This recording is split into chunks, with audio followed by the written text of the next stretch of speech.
안녕하십니까. 이제 10월 17일 자정을 넘겨서요. 12시 반이 넘었습니다. 지금부터 저녁에 안본영론 심야방송을 시작하겠습니다. 이번 시간에는요. 간단한 여론조사 2개 기관을 여러분께 소개해드리고 그 다음에 이 김호수 체제의 검찰을 여러분들 못 믿겠잖아요. 그래서 김호수 총장한테 메시지를 좀 제가 전해드리고 싶습니다. 아마도 우리 시청자 여러분들 이 판에서는요, 이 김호수 지금 직무 배제시켜라 이렇게 하는데 박범계 끔쩍달싹 안 하잖아요. 그래서 이 김호수가 공정한 수사를 할 수 있도록 끝까지 우리가 밀어붙여야 되겠다라는 생각이 들어서요. 김호수에 관한 저의 의견을 한번 비판적으로 소개를 해드리고, 또 조은산 씨가요, 이 윤석열 총장 어떻게 해서 현재 이 자리에까지, 그야말로 야권 후보 1위의 자리에까지 오게 됐는지 정리해놓은 칼럼이 하나 있어요. 이거를 소개해드리도록 하겠습니다. 자, 맨 먼저 여론조사 내용을 말씀을 드리겠습니다. 여론조사 중에 맨 먼저 말씀드릴 내용은 바로 이 미디어 리서치가 조사한 내용입니다. 미디어 리서치가 조사한 내용인데요. 이거 일자는 10월 13일 하고 14일 이틀간 ARS를 통해서 조사한 내용이고요. OBS에서 의뢰한 내용입니다. 자, 여기서 보면 말이죠. 우선 이 정당 지지도를 보면 국민의힘이 압도적으로 높습니다. 38.4 대 민주당이 30.0입니다. 그 다음에가 열린민주당입니다. 6.2. 그 다음에 국민의당이 5.1, 정의당이 3.3 되겠습니다. 그래서 8% 정도 차이가 난다고 하는 것은 그만큼 이제 민주당의 설당이 점점 없어진다. 그래서 민주당에 대한 콘크리트층은 이제는 무너지고 있다. 상당히 무너지고 있다. 이렇게 우리가 해석할 수 있는 대목이 아닌가 하는 생각이 들어요. 그래서 20대에서도요. 국민의힘에 대한 지지가 민주당보다 무려 4% 정도 높아요. 국민의힘이 34.9, 그리고 민주당은 30.6입니다. 그리고 30대도 국민의힘 지지가 높습니다. 42.2 대 29.1이에요. 그리고 40대에서는요. 아주 초접전입니다. 국민의힘이 31.7, 그리고 민주당은 32.6입니다. 50대에서는요, 동률이에요. 33. 60대로 가면 압도적으로 국민의힘이 앞섭니다. 46.5 대 26.4가 되겠습니다. 그리고 서울 지역의 경우에요, 국민의힘이 압도적입니다. 44.9 대 25.5. 그리고 인천 경기는 아주 같은 비율입니다. 인천 경기 국민의힘은 33.3, 그리고 민주당이 33.4입니다. 충청도에서는요, 국민의힘이 압도적으로 높아요. 43.7대 민주당이 24.5. 부울경에서도요, 국민의힘이 압도적으로 높습니다. 거의 2배입니다.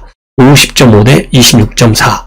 그리고 대구 경북에서는요, 4배 정도 높아요. 41.9 대 10.8. 그런데 호남에서는 민주당이 국민의힘보다 5배가 높습니다. 국민의힘은 12.1, 그리고 민주당이 61.2입니다. 강원, 제주도 국민의힘이 압도적으로 높아요. 43.2 대 24.8입니다.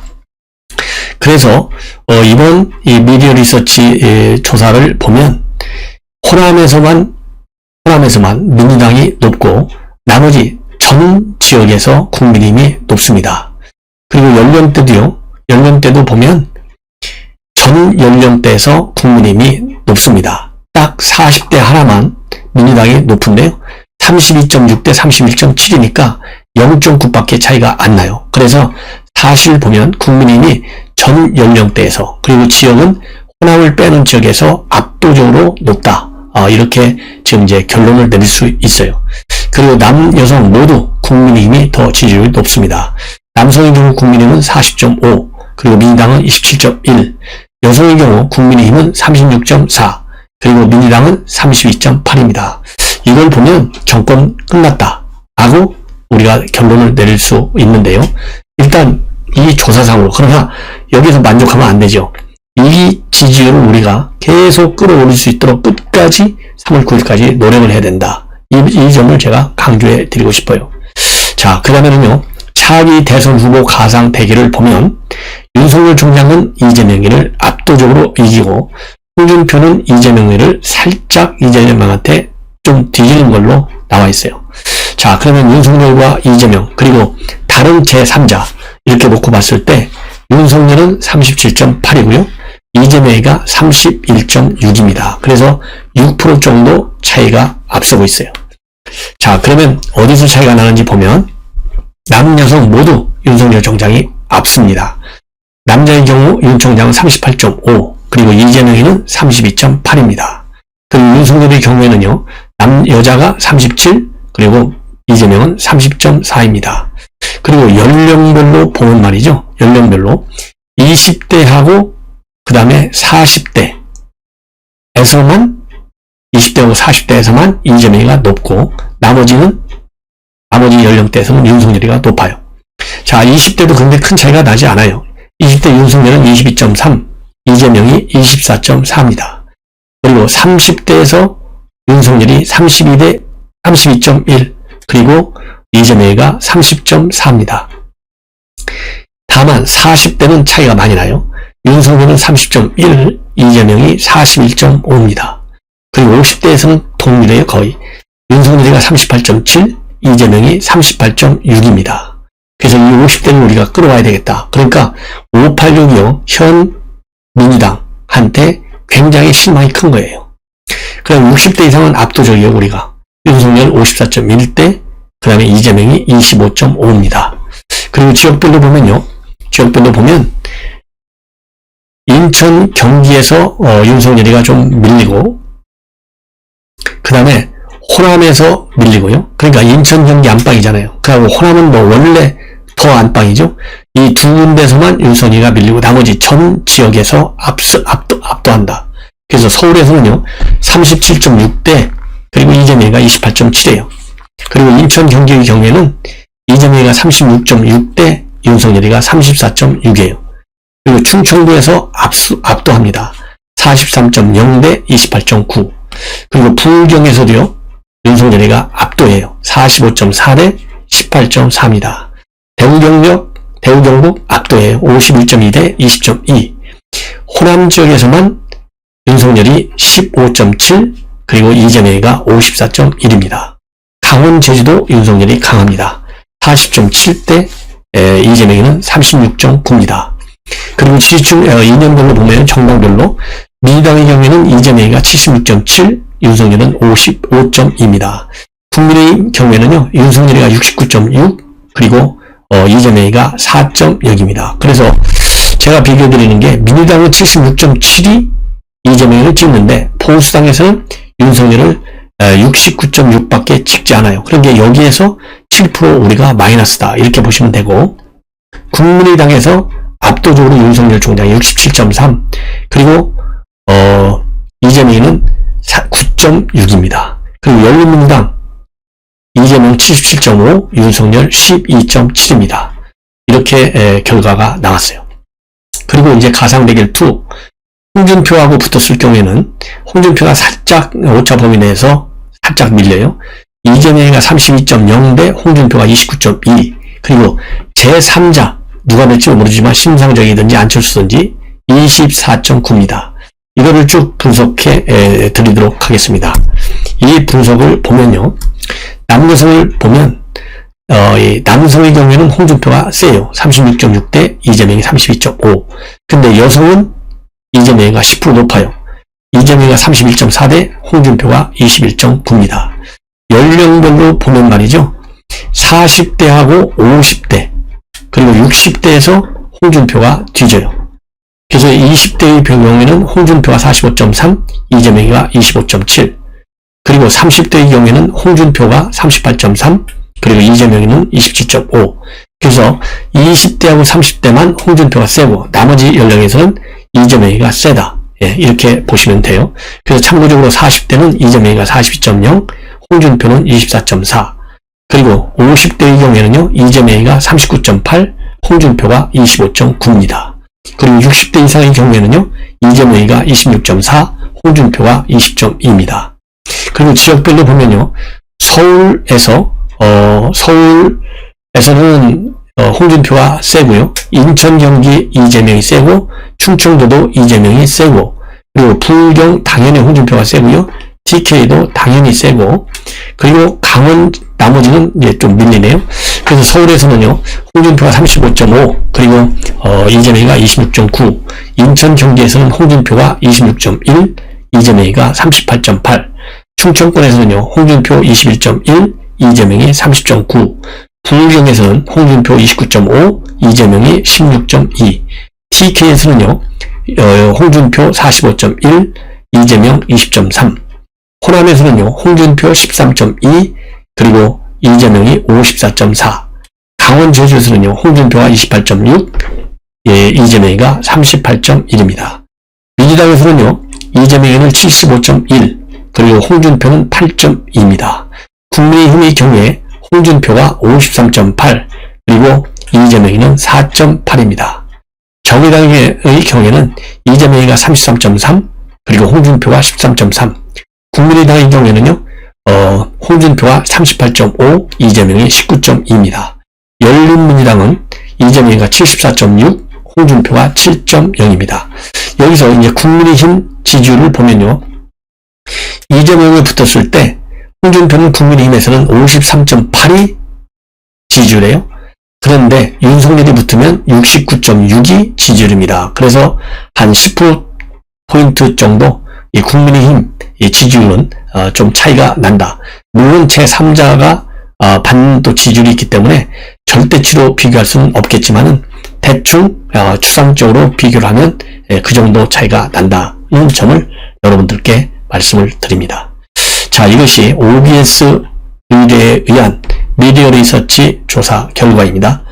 자, 이제는요, 어디 거를 하냐면, 이 천지일보에서요, 천지일보에서 어디에다가 의뢰를 했냐면요, 코리아 정부 리서치에 의뢰한 여론조사 결과입니다. 예, 이 내용을 또 여러분들께 간략하게, 이거는 뭐 아주 간단합니다.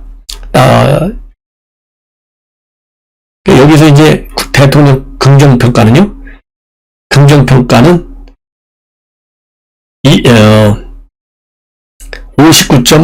긍정평가는 37.1이고 부정평가가 59.0이에요. 그래서 23% 정도 차이가 나요. 이거는 뒤집어지는 거예요. 정권 교체가 반드시 이루어진다. 이렇게 보시면 됩니다. 그 정도로 지금 위기에 처해 있다.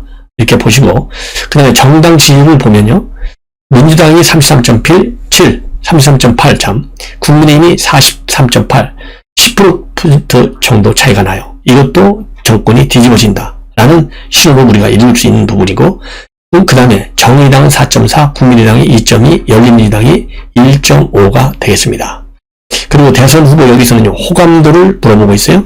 이재명이 30.0, 윤석열이 28.8, 홍준표 20.4, 유승민 3.5, 안철수 2.8, 심상정 2.3, 원희룡 1.8, 김동연 0.72 호감도고요. 또 비호감도 이재명이가 제일 높아요. 46.6, 윤석열 31.0, 홍준표 7.6, 유승민 4.7, 안철수 2.3, 심상정 1.4, 원희룡 1.1, 김동연 0.8 이렇게 비호감도가 나와 있습니다. 그리고 고발사주 의혹 윤석열한테 어느 정도 영향을 주느냐? 영향이 있다가 57.6, 영향이 없다가 35.2입니다.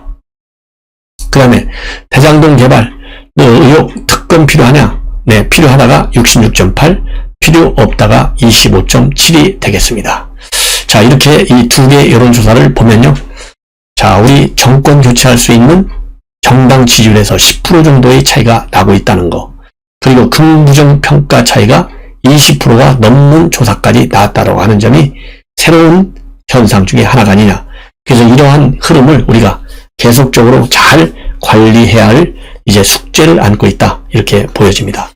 자, 이번에는요, 이제 영장 기각 돼가지고 김호수 검찰 대대적으로 망신을 당했잖아요. 750억 뇌물영장을 청구했는데 계좌 추적 근거 하나도 안 붙였어요. 이것은 그러면 수사팀이 무능한 것인가, 의도된 태만인가, 이런 문제 제기를 동아일보 사설에서 하고 있고요. 또 동아일보 사설 뭘 문제 제기하고 있느냐, 30명의 초호화 변호인단인데 검찰의 수임료 대납 의혹 뭉갤 생각 하지 말아라, 이렇게 경고를 하고 나섰습니다. 예. 그리고 또 이 조선일보 사설은요, 검찰이 대장동 사건과 관련해서 특검을 자청하라 선례도 있다. 그러면서 이 선례는 2003년도에 대북 수원금 사건과 관련해서 특검을 한 거. 그래서 박지원이 영장 갔다 왔잖아요. 이 예를 들면서 먼저 자청해서 받아라. 특검을 받아라. 이렇게 촉구하고 있는 압박을 가하고 있습니다. 그리고 조은산 씨가 얘기하는 윤석열 총장 지금 이렇게 대통령 1위 후보로까지 서게 된 결정적 사연이죠. 결정적인 일종의 사건이라고 할까요? 그런 모멘텀 셋을 지금 인용하고 셋을 지적하고 있어요. 그 중에 하나가 바로 뭐냐? 사람에 충성하지 않는다는 말. 이게 2013년도 10월 21일 국정감사 때 한 얘기입니다. 이게 결정적 순간했다는 것이죠. 바로 이제 국감장에서 조정근 서울중앙지검장들 등 직속 상관들이 앞에 앉아 있는데 뭐라고 얘기했느냐? 검사장님을 모시고 사건을 계속 끌고 가기가 불가능하다. 수사 외압이 황교안 장관하고 무관하지 않다라고 생각한다. 이런 폭탄 발언을 했어요. 그러면서 조직을 대단히 사랑한다. 사람에 충성하지 않는다. 이런 말들을 남겼습니다. 네. 그 다음에 두 번째는요. 보수 심장에 다시 칼을 겨누는 거예요. 바로 뭐냐? 이 최순실 국정농단 사건. 이때 윤석열이가 김기춘, 우병우 수사를 주도해가지고 결국 박근혜 전 대통령 2017년도 3월 31일 날 구속을 하게 됩니다. 탄핵 20일 만에. 그래서 이것이 결국 이 적폐 청산을 계기로 인해서 문재인 정부는 당선 열흘 만에 윤석열을 중앙지검장에 앉힙니다. 5기수를 건너뛴 파격 인사했다는 것이죠. 그래서 이것이 이제 두 번째 하나의 사건이 되는 것이다. 이렇게 보고 세 번째 중요한 것은 뭐냐? 살아있는 권력을 수사하라. 이 문재인 대통령이 당부했잖아요. 그대로 살아있는 권력을 수사했어요. 엄정한 자세로. 그러다 보니까 윤석열 총장이 오늘날과 같은 이제 반문재인의 맨 앞에 서 있는 그런 상황을 만든 것이다. 그래서 윤석열 총장이 지금 현재 대통령 생각지도 않던 이런 도전을 해서 야권의 이루를 살리고 있다. 이렇게 평가가 됩니다. 그리고 진중근 교수가 말이죠. 이재명한테 물귀신 작전도 개연성이 있어야 하는 거지 라고 하면서 직격탄을 가하고 있어요. 물귀신 작전도 개연성이 좀 있어야지 원숭이 엉덩이에서 백두산으로 비약하네 라고 지적을 하고 있습니다. 이 얘기는 결국 뭐냐? 대장동 특혜 개발 의혹과 관련해서 이재명 지사가 윤석열 총장의 10년 전 검사 시절 봐주기 수사 의혹을 제기하면서 역공을 펼치고 있지 않습니까? 뭐냐? 이재명 지사가 역공을 취하는 것은요, 부산저축은행 사건을 거론하고 있어요. 그러면서 구속된 사람은 이재명이 아니고 윤석열 후보다. 이렇게 주장을 하고, 당시 부산저축은행 5개 계열 은행을 통해서 부산저축은행이 약 4조 6천억 원을 불법 대출해서 문제가 됐었는데, 대장동 관련 대출은 수사 대상에서 왜 제외됐냐? 윤 총장은 해당 사건 수사의 주인 검사로서 대장동 대출건을 수사하지 않은 이유가 무엇이냐? 이렇게 하면서 비판에 나섭니다. 이거를 진중근 교수가 때리는 거예요. 이러한 이재명 지사의 주장과 관련해서는요, 윤석열 총장 캠프에서 입장문을 이미 내놨죠. 제도 보도해드렸는데, 부산저축은행 사건에 대해서는 알지도 못한다. 억지를 쓰는 걸 보니 이재명 지사가 급하긴 급한가 보다. 이렇게 비판을 하고요. 대장동 개발 비리가 이재명 게이트니 너무도 분명해지니까 코미디 같은 프레임으로 다시 물타기를 하고 있다. 물타기를 당장 중단하고 특검부터 받아라. 이렇게 비판문을 윤 총장 캠프에서 내놨습니다. 그래서 이와 관련해가지고 진중근 교수가 지금 이재명 후보에게 허용된 선택지는 딱 둘이다. 몰랐으면 박근혜고 알았으면 이명박이니 둘 중에 하나를 골라라. 알았거나 혹은 몰랐거나 둘 중에 하나 아니냐. 논리적으로 다른 길은 없다. 상식적으로 생각해보라. 아는 것도 아니고 모르는 것도 아닐 수는 없지 않느냐. 자, 어느 가실래요? 이렇게 문제를 제기하고 있어요. 그러면서 이 지사가 내릴 수 있는 최선의 선택은 지금이라도 이렇게 말하는 거다. 나는 몰랐다. 통원족에게 완전히 농락당했다. 시장으로서 철저히 무능했다. 시민들께 엄청난 손실을 입힌 데 대해서 사과드린다. 직무유기라면 몰라도 적어도 배임이나 수뢰의 죄를 범하지는 않았다. 그것만은 믿어달라. 이렇게 비꼬는 거죠. 비아냥하는 것이죠. 예. 자, 이제 마지막으로 이번 김호수 그야말로 많은 문제가 있잖아요. 이번 수사에. 예, 그래서 저도 정치적인 압박 메시지를 내놔라. 이렇게 논평한 바 있는데요. 이것은 결국 과거에 이 한보 사건 여러분들 아시죠? 97년도 이 한보 사건하고 이번 대장동 사건을 비교하면 검찰도 교훈을 얻을 수가 있고 우리 야권에 있는 국민들도 교훈을 얻을 수 있다, 이렇게 생각이 됩니다. 그래서 대장동에서 피어나는 깃털론의 추억이다, 이렇게 한마디로 요약할 수가 있는데요. 한번 쭉 제가 메모한 것을 여러분께 설명을 해 드리도록 하겠습니다. 대장동 특혜 의혹을 수사 중인 요즘 검찰을 보면 20여 년 전 한보 사태 당시의 검찰이 데자뷰처럼 떠오른다.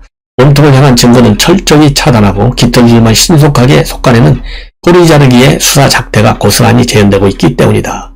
한보 사태는 97년 1월 한보 철강의 부도 후 검찰이 수사를 착수해서 정태수 한보 회장을 구속하면서 시작되었다.